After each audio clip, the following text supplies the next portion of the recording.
What's up guys, Jeff Cavalier, ATHLEAN-X.com. Today we are talking about the traps and how to make sure that you are not messing up your trap training when you're doing it. But before we start, I want to ask you a quick word association question, right? If I name a muscle, what pops into your mind visually? If I said biceps, what pops into your mind?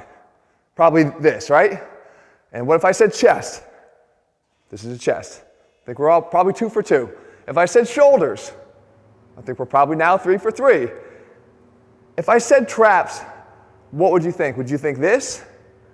Because if you do, that's part of the big problem that we have right here. Because this is not the traps. This is part of the traps. These are the upper traps. And in order to have a fully developed back, and more importantly, a fully functional back, you need to make sure that you're training the rest of this. And as a matter of fact, the larger portion of this, that's the middle trap and the lower traps. See, the traps are a kite-like muscle shaped like this. And when you train them in all portions of them, your shoulders can work more efficiently and effectively. And I want to make sure that you do that at all times. Now, the upper traps are what gets most of the attention because it's what stands up here and makes us look like we're bigger. We have a bigger neck, the whole deal. But I actually don't really program a lot of direct upper trap work into our programs. I don't have a lot of direct upper trap work here on our channel because we can basically target this area of the traps pretty efficiently with some of our big compound movements, the things that form the foundation of what we do. A heavy deadlift is certainly going to overload the traps, especially if you go a little bit wider on your grip. We know that a row can certainly overload the traps, as you can see here. We know that carries are an effective way to load the traps, a little bit more for endurance, but they're another way to load the traps. And we build those into the foundation of everything we do.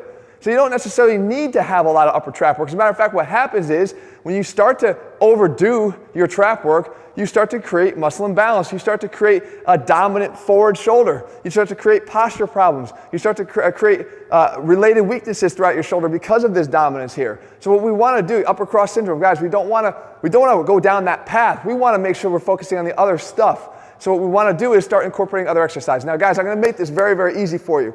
You're not going to have to do 10 more exercises.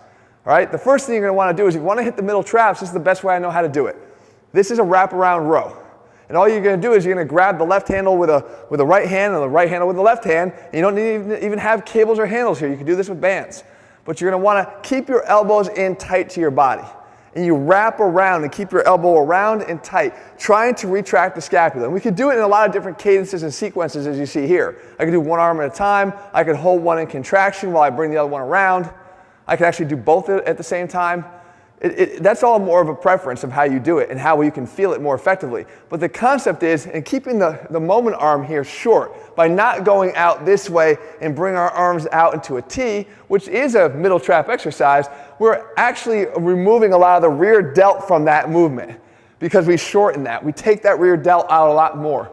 We don't make it that much more difficult to achieve and to get to the area we're actually trying to work on. So if we keep it short and wrap in tight, we're going to get more of that scapular retraction driven by the middle trap. And this is what I want you to do. Include some of those exercises when you do train your traps. If you're going to do a shrug, a classic shrug like this, make sure you're doing at least a little bit of middle trap work with it. 1 for 1. Give me 1 set for every set you do of your shrugs. Now, the lower traps, incredibly important for the motion and proper motion of the shoulder as you raise it up over your head.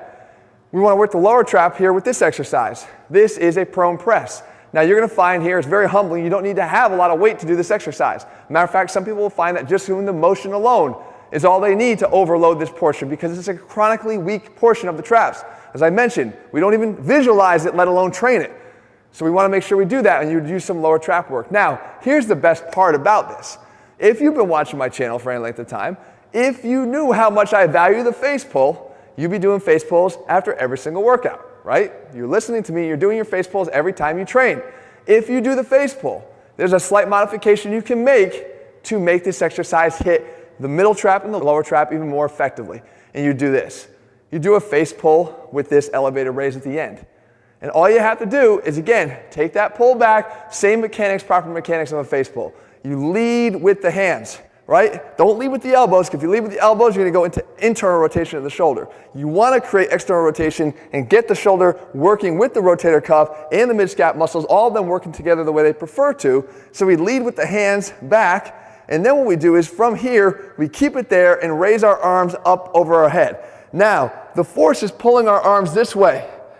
all those, whether you're using bands or whether you're using cables, is pulling my hands out in front of my body. I have to work hard to keep myself retracted, but now I'm combining that retraction with the elevation and going through the whole range of motion. We're going to hit the middle traps, we're going to hit those lower traps, and of course the face pull itself is good for hitting the upper traps as well. So if you kind of want to go for that little faster route, do the face pulls as always, add this slight tweak to it, and you're going to really get done everything I need you to get done. So guys, hopefully you have a better appreciation of the traps, and the next time someone says, hey, what are the traps? You'll draw that whole picture mentally in your mind of that entire kite, upper, middle, and lower, and make sure you get it right every time in your training. If you're looking for programs, guys, that don't overlook any muscle, because they all matter, we do that for you guys step by step in our programs over at ATHLEAN-X.com. In the meantime, if you found this video helpful, leave your comments and thumbs up below. Let me know what you want me to cover, and I'll do that for you in future videos. And if you haven't already done so, guys, please subscribe and turn on your notifications so you never miss a video when we do it. All right, guys, see you soon.